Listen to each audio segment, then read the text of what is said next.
Hello everybody, this is Anthony 4x4 Diesel and this is a video to talk you out of a suspension modification. So I'm going to tell you why possibly you should keep the original suspension, maybe keep it a bit longer, why people do suspension lifts, and you know what, maybe why they shouldn't. So firstly, let's discuss, or I'll discuss and you can listen. I'll be looking at the comments though, so let me know what you think. Why do people get a suspension lift? Maybe they get the suspension lift so they can keep exploring, like the back of that t-shirt says. Now let me go and get it and put it back on. I thought I'd better put my shirt back on in case you saw me in the reflection, you know. Dentist, remember? I must tell you what's motivated me to do this video. It was a couple of things. There's a bit of information around questions on our Facebook groups. If you're in Australia and you're not in our Facebook group for your Prado, Oz Prado crew, you might want to get in there now. Just remember to answer the 3 questions and one of the admins will let you in. Quality, not quantity there. Now, also on the weekend, I turn on the TV, and I rarely turn on the TV, and if I do, I normally click straight to something else and not free to air TV. Anyway, I let it play. It was Pat Callanan. Who watches Pat Callanan? I mean, nice bloke, I'm sure, but what a Wally. He just comes across as a real Wally. Wally McWalter. Wally, you know, remember Wally who wasted the water? Wally McWalter. He's just like a Wally, right? Look, the whole show was an ad. So if you don't know that already, the whole show is an ad. The show itself is an ad, and then there's ads in the ad. It's just out of control. I mean, this guy's heavily sponsored. I'm sure he got given his car and every accessory, so of course he's going to pump it out. But what most people are going to do, they're just going to go and buy everything, you know. So he's got this Ranger. That's what it is, a Ranger. It's not a Ranger, it's a Ranger. Anyway, people love their Rangers, so sorry if you got a Ranger. Awesome while it's still going. Anyway, that's another story. We're talking about suspension, but the point is, he spent 70 grand. Well, it's not he spent 70 grand. I'm sure he spent nothing, but it's $70,000 worth of accessories added to the vehicle. Do you know how heavy and unreliable that would make it? All that work, I mean, you know, they don't show you. They don't have their segments on, all the unreliable, all the problems they've had, all the comebacks, all the breakdowns. They just show you all the good stuff. They've got the full camera crew, the full recovery crew, 3,000 drones, you know what I mean? It's like highly sponsored, this stuff, you know? So hopefully you just get on our YouTube channel, 4x4 Adventures, just like this one, 4x4 Diesel, and you can see a bit of reality stuff like you see in the picture here, some suspension, some tires. But no, we're talking about a suspension. Okay, so why do people get suspension? Number one reason, like that, they probably get brainwashed watching too many four-wheel drive shows. They don't even know why they're doing it other than they think they need suspension. And you know what? Sometimes you do, sometimes you don't. And if you're not going to use it, then you don't really need it. You've got perfectly good new stuff that comes in the vehicle, and everybody's circumstances are different. So you need to know, you need to watch our suspension playlist on our YouTube channel here, 4x4 Diesel, to maybe understand why, if it's you that needs a suspension lift kit. So the main reason is because they get brainwashed. Everybody else is doing it. Maybe to some people, they think it looks good. Oh, it looks cool up really high, you know, high suspension, big tires. Some people want it for that, you know, like the Touareg tractors. Not so much that, but these days everybody's got their dual cab ute with their big lift and their big tires sticking out. Totally unroadworthy, you know, tires out wide out here. Can you see them in the reflection? Here you go. I'm not sure if you can, but sorry about that other little segment at the start there, if that put you off a bit, but it's all part of the fun. So, you know, people get brainwashed, you know, so don't do that, you know, do your research, try and understand why the hell would you modify an awesome Toyota Land Cruiser, LC120, LC150, 200 series, whatever you want to call your Land Cruiser, Prado in Australia, whatever, right? Why would you modify it from the original quality equipment if there's nothing wrong with what's in it? Now, I'm going to go grab one of those struts and let's have a look at it and see what's wrong with it. Why would we change it? Right, here we go. So I'm looking at this thing. So this is original equipment, right? This is out of a LC150, depending where you are in the world, right? Toyota, you know, you can see the part number, whatever, right? This is a twin tube design, so not the biggest capacity on fluid. So let's just say that this is decent quality. There's nothing wrong with this. The rubbers at the top are actually, well, you know, it's in the top hat, whatever, right? But that's another story. These are actually decent quality. I see these in vehicles, dare I say it. Look, firstly, remember, suspension specialists recommend changing your dampeners, your shock absorbers, your struts, coilovers, McPherson strut, bloody, whatever you want to call them. Struts, we call them. Keep it simple. Strut. Okay. That's what we call them. Struts. It keeps it really simple. These are out of a 150. Okay. Now remember the bush at the bottom. It's different thickness from a 120 to 150. So don't get any ideas yet. Watch the suspension playlist. See how good the rubber is. Like these are only early days, but I see these at 300,000 Ks, 400,000 Ks.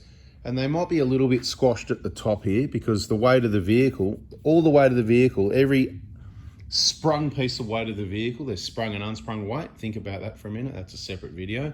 Subscribe to the balance so you don't miss that one. But all the weight's on this rubber. So it's amazing that even at 10,000 Ks, it's in good condition. But we see them with heaps of Ks. So the bushes on the genuine Toyota stuff are really good. The Dobinsons are really good. A lot of the other brands are completely opposite. I don't want to use the words to describe them. So be careful what you waste your money on. There is some quality out there as well, other brands and stuff like that. You know, Pat Callanan, he loves the Outback Armour. I wonder how much they paid you, 100 grand, 200 grand, you know what I mean? It's the whole package. Here's your suspension and a whole heap of cash to pay for everything and all the trips and the videos where you keep showing our stuff. I don't know what the deal is, but you know how it works, right? I'm just making stuff up here, you know, something along those lines. So just be aware of what four-wheel drive shows you watch. There's some awesome shows out there.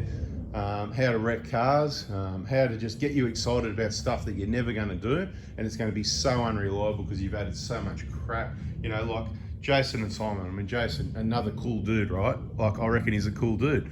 And, you know, all the gear they've got and all that weight and the trouble they have and the unreliability, you don't really see. Do they show that in videos? Come tell me in the comments. Do they show? They don't show you that. Now, if you're overseas, you know, because only about 40% of people in Australia, so not everybody maybe knows, but you know, check out All for Adventure. You know, give them a couple of episodes and just have a look and see what they do. It's probably not that I watch these shows much, but out of the pick, I'd probably say that's one of my favorites. You know what I mean? Yeah, I reckon Jason's all right. Anyway, back to suspension, right? Nothing wrong with this stuff. So why would you change it? So the primary reason, if you're not just getting brainwashed and going, oh yeah, I want it up high, it looks good, big tires and all that, and you're actually not just doing it because Pat Callanan said, you need just throw the book at it, Hamburg with a lot, 70 grand later. If you're not just doing that, then why are you doing it? Why you'd be doing it is to get a bit more clearance under the vehicle. Now, what you got to understand with suspension, it's all in the pitch here. They're your springs, the vehicle sits on the spring, right? But what do springs do? Boing, over bumps and bounces. This is your dampener, see? Coilover, shock absorbers, they stop the boinginess, right? So a spring's a spring. The more weight you add to it, the more it goes down. The stiffer the spring, the higher it is. The longer it is, the higher it is. The more you weigh it, the more it squashes down. The firmer it is, of course, it squashes down less and all that sort of stuff.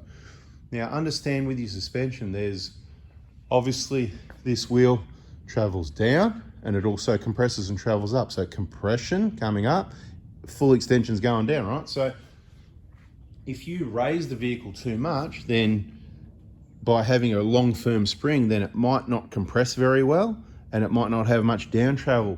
And that means you've made the vehicle less capable than it was before. So you got to be really careful what you choose, what vehicle, what suspension. It's very complicated to get it right. Most shops just want to sell you the lot. BP 51s, yes! You know, and just 5 grand later, whatever it is, and it doesn't really matter. You'll be going, it drives like shit, and you won't know how to adjust it. Sorry about that. It drives like crap, you know. Anyway, probably drives awesome, right? Same as the Dobinsons, you can get the adjustables. Do I recommend it? I don't care if you get suspension or not. All I'll say is, if you do, like injectors, if you do, get it off me. Then that way you're getting brand new, genuine. This is what we specialise in. You'll get the right spring selection. I'm not bad at it. I've been doing it a while. Okay. So number one reason, clearance, longer springs. So if you're putting longer springs in, why would you change your shock absorbers? Because there's nothing wrong with them, right? Now that's a good point. Now, if you're doing a lot of off-road and you haven't got a lot of money, then you probably shouldn't change these things. You shouldn't change them because there's nothing wrong with them. Okay. Now, aftermarket stuff, usually they're a bit longer. So you get a bit more down travel to compensate for that lift. That's why you would change them, right? But you got to watch what brand you get because some of them are shorter. Yeah, shorter than this, that's right. So, and some of them aren't much longer, so it doesn't make much difference. And if you're not going off-road, it's not going to make too much difference. And if you select the right spring and it's not too high, then you're only going up 20, 30 mil, then you can get away with just leaving these in there.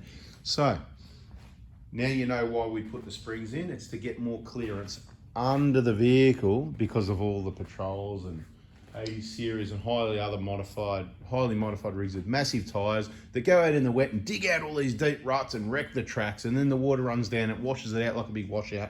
So then when we've got our 31-inch tyres like this that work really well on all vehicles, 31s, 32s, somewhere there, makes it a bit harder, makes it challenging for us. We've got to pick a line where they just wreck the track and drive up, yes! And we just, got to pick a line and be technical, and, it's a bit of fun then, all right? But the point is, once they do that, the standard Prado will still go up, but the standard Prado works really well. You do not need a lift kit, okay? This is Anthony trying to sell you suspension. Not.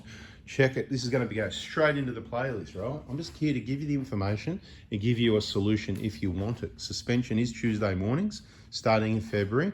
8 a.m. text message if you want a kit for your Prado anywhere in Australia, no problem. But keep listening, because you might not want one, you might put it off, you might wait a while. I just don't want you to waste your money getting it somewhere else and end up with the wrong springs. And then like a random post on our groups going, oh, I got these Dobinsons and now it doesn't drive, because there's a whole heap of people that get it and they don't get it from me, and they do end up complaining. And I look at the name and I go, no, not one of the 5 kits I did this week, Anyway, each to their own, doesn't bother me. I can only do what I can do. I'm maxed out, so happy days, happy to help. So why will we change this then? So we've got longer springs, so we've got our clearance. Well, okay, a little bit of down travel, okay, but we don't go off-road much. We don't really do the hard tracks. Well, then why are we getting a lift kit? Because lower is better. Better center of gravity lower. Keep your weight to the center. That's why you don't want bull bars and big heavy rear bars and lots of weight at the back here, because the more weight behind the rear axle and in front of the front axle, the worse that vehicle's going to handle. Fact, end of story. The higher it goes, it's not going to handle as good. Look at a sports car. You'll have, even these four-wheel drives, right? That plastic part just goes down there. There's not much there. Did you ever look at the old BMWs and Mercedes? They had there's not much in front of that front wheel. Really good center of, balance. Low and center is where you want any of your weight. Sports car, think about it, have a look at it. Anyway, moving on. But you're going to get a lift kit, right? Okay, cool. So why don't you just get some springs then? Because you could just get some springs, because you're just dreaming anyway. You got all the gear and no idea. You're just dreaming. You got your four-wheel drive, you got your big tires, you got your suspension, you're going to work, you don't get out that much, right? Don't waste your money. Stop wasting your money. Stop watching Pat Callan and Adventures, whatever. Sell you 70 grand worth of accessories, everything you need, right? And I'm not saying there's not some quality stuff there and some brands, and some people need some of the gear or all the gear or whatever, right? But really just have a think about it, right? Because you're wasting your money. I'll show you one of the downsides to these shock absorbers for the awesome people that hang around, because I've got a lot to say. I've got a lot of talking to do, haven't I? Right? See here. It might break. See this pin here, right? See that upright, that whatever section you want to call that? So it's just got a weld here at this side and a weld at that side. So it's not all the way around, right? So the aftermarket stuff, a lot of the brands, including the Dobinson's twin tubes, they increase the size of this, I'll get to that in a minute, and they 360-degree welds. That means all the way around it's welded, right? Now, that being said, generally there's nothing wrong with this. Quality welds it must be, even though people would pick on a recovery point that's got welds, let's just say approximately 5 times longer than that each side, right? So about 10 times more welding than this, that gets punished with the whole weight of the vehicle, off-road, corrugations, potholes and everything, and this doesn't break. But they don't trust the welded on the front of the chassis. Anyway, well, that's another story as well. Does that make sense to you? I mean, the whole chassis is 2 millimeters thick. Rip it hard enough, it'll rip the whole front off, but those things are not coming off. That's a separate video. Subscribe, turn the bell on. Anyway, what can happen? They can break. Very, very, very rare, but these can break. And I get a bit nervous about that. And if you go jumping around on the rough stuff, doing jumps and stuff over sand dunes, when you land and you come down, particularly if you've got strut spaces, that's a cheap lift that you don't do, it goes on the top pad, up on the top of the spring here, up here on top of the shock absorber, which would be in the spring. Don't do strut spaces. If you want some, we've got some for you for free. Just send me a text message and you can come pick them up for free, because we take them off cars all the time. They're just rubbish. There's a whole scrap metal bin full of them. I wouldn't buy those if I was you. I hope I don't hear from anyone. nobody this smart, this wise to wait this long in this yakking video would get that crap, would they? Anyway, if you've got strut spaces or if you do big enough jumps, you'll bend these, right? So the point is the aftermarket stuff. Now the Dobinson's monotubes, they don't even have welds anymore. You can look at that lower section. I'm not going to show you at the moment. I haven't got one in my hand or in front of me, but it's just massive. It's not getting bent. It's not getting broken. There's no weld there. It's all like, you know, cast and machined and all that sort of thing. You know, it's just a big solid, it's a whole big meaty section here. Nothing's going to be, so it's so reliable. Like I said, what, 3, 4, 5 kits a week, whatever it is, for years, over 10 years been doing this stuff. Never seen a problem with a Dobinson's monotube. Had someone text me actually over the holidays about a rear that, I don't know if it's got a leak or it's lost some gas, or a little bit uneven bounce on the rear. There might be 1 or 2 of those, but no fluid leaks have I ever seen or heard of. I got a photo from anyone ever on these Dobinson's monotubes. So they're awesome value for money, Australian company, and the springs are made in Australia. Now, of course, the shocks are engineered, designed here. You know how they use those words? There's so, like on that Pat Calendar show, they were going, oh, they're engineered right here in Sydney, all these companies. But where are they made? Stop making it sound like it's an Australian product. It's just, you know, some dude with a piece of paper, an engineer, put down the base plans for that. And then they probably went to the manufacturer, and the manufacturer probably went, mate, we know more about this stuff than you. You don't know what you're talking about, mate. You know, do this, do that, and then you'll avoid that. And they went, oh, okay. And maybe they were right, maybe they weren't, but neither of them probably knew what they were talking about, which is why you stick with this Toyota stuff as long as you can. If you're not going off-road, you don't need that extra clearance. You're not doing the hardest tracks. Then the standard suspension the vehicle comes with, these things, right? And that's not standard springs right there, by the way. That's a set of OME. I think 885s and 895s. If anybody wants a cheap set of springs, let me know, because those springs, they can go into it. Yeah, absolutely, without changing these, but they will be a bit high, so that's probably not the best choice. But if you want some springs to go with some cheap aftermarket, you can put them in there for sure, right? But you want a really heavy vehicle that does touring mainly, that doesn't go off-road and do a lot of flexing, because you're not going to have much down travel with the heavy springs. If you're heavy, it's going to sit nice. It's probably going to sit around about how this one is. But, you know, the OME springs are right. They're made in Australia, so they'll be King springs. Do them for, do you know that stuff? For OME, and OME is ARB, so everybody makes their money along the way. Probably $400 a pair. These ones, probably 100, 150 bucks a pair. Anyway, $300 pick up, there you go. Anyway, cheap lift. So that's why you watch the video to the end, in case anyone wants those. So the rear shockers, nothing wrong with those. Never seen a leak. I mean, you know, we start to see them sweating and leaking maybe at 300,000 Ks. I still recommend you change these every 150. There you go. So suspension specialists recommend every 80,000 Ks. You know, Monroe, they had that on their booklet. They always, but of course they want to sell you stuff. And that's old news, back when stuff was crap and it wasn't quality like this Toyota stuff. So I'll say 150K. Now, this is the problem. The suspension, the dampeners, they degrade slowly over time, and you won't notice it. When you put new ones in, you go, oh, wow, that's better, right? That's how it works. A bit like injectors, and degrade slowly over time. You don't put new ones in, oh, that's better. Or you didn't notice, well, that's even better, because that's prevention, right? Like your oil, you don't just wait till it goes bad, then change it, do you? You keep it decent, and go, yeah, good, no worries. That's how you do things. You don't want to make it a situation where, oh, that was so bad, that's so much better, you know? You want to preventive maintenance. So these, I reckon about every 150K, depends how much you use them off-road. We've got a set of Dobinson's monotubes in the front of one of our 150s that's done nearly 120K and it's still working fine. So there you go. If you haven't got the money, you can stretch out a bit further. If you've got the money for the trip, you've got the money for the vehicle setup. That's what you've got to think, because you're going to need spare money in the bank in case something goes wrong, unreliability, whatever. This is one of our Pradas. We're currently making beautiful again slowly, and over the next couple of years we'll transform all the gear from the other 150 to this one, and then that one will go.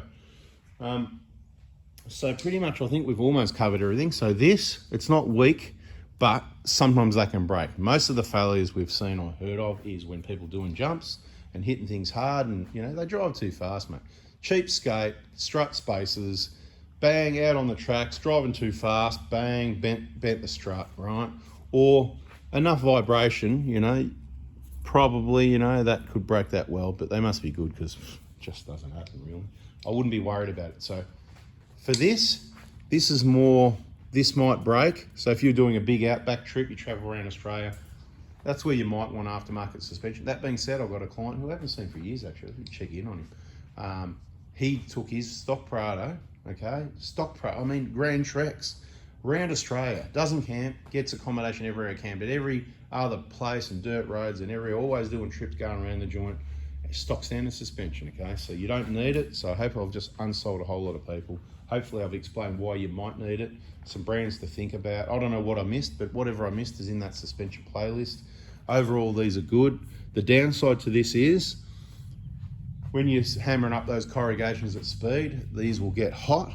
The fluid will boil. It'll have air. What's boiling's got air in it, therefore it can't dampen. So when you're going up the corrugations, no worries. But if you've got bouncy corrugations like road like that, then you'll be sort of boing, boing, boing, which might happen with any other suspension anyway. If you go hard enough and it gets hot enough. So the idea of the aftermarket is it's got bigger capacity, more fluid, more cooling, more body and stuff, and like the threads on the Dobinsons, it's kind of like cooling fins, you know what I mean? So it does airflow, helps all the cooling and all that, bigger fluid capacity, and that's where remote reservoirs come in.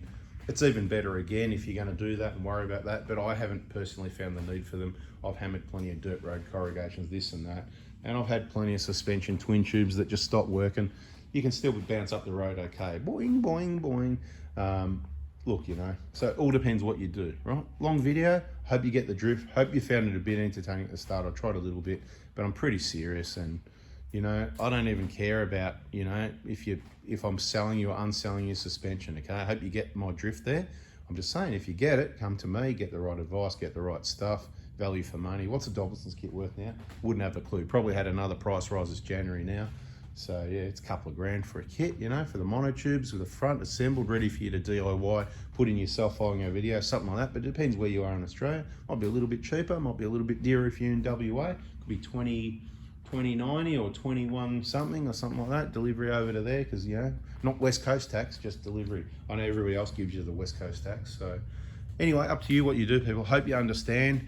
Stop watching these shows that just sell you the whole book of everything. 70 grand later. If you want to save some money and get the right advice, subscribe, turn the bell on both of our YouTube channels, and get on our Facebook groups if you're in Australia, Oz Hilux Crew, Oz Prado Crew, and if you're overseas, just get on 4x4 Diesel, our Facebook group, and bada bing, bada boom. We'll catch you on the next video. See ya.